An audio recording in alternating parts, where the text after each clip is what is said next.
جو بندہ سورہ ملک پڑھتا ہے، سنن ترمذی میں حضرت ابن عباس سے روایت ہے کہ حضور صلی اللہ علیہ وسلم کے ایک صحابی نے ایک جگہ خیمہ لگایا تو وہاں سورہ ملک پڑھنے کی آواز آتی تھی، کوئی بندہ پڑھنے والا نظر نہیں آتا تھا۔ جب حضور کی بارگاہ میں عرض کیا تو فرمایا وہاں قبر تھی اور قبر کے اندر بیٹھ کے میرا صحابی سورہ ملک کی تلاوت کر رہا تھا۔ اگر ہمیں خسرہ نمبر یاد ہو جاتا ہے نا اپنی جگہ کا، اور ہمیں پتہ ہوتا ہے کہ میرے والا حصہ کتنے کروڑ کا ہے، اگر ساری کہانیاں ہمیں یاد ہوتی ہیں تو سورہ ملک بھی ہمیں یاد ہو سکتی ہے۔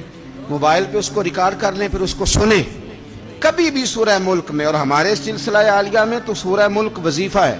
سورہ ملک اتنی شاندار صورت ہے کہ نبی پاک صلی اللہ علیہ وسلم نے فرمایا یہ قیامت کے دن اللہ کی بارگاہ میں ناز سے جھگڑا کرے گی اور کہے گی اے اللہ یہاں تو میرے پڑھنے والے کو جنت عطا فرما یا مجھے قرآن پاک سے علیحدہ کر دے۔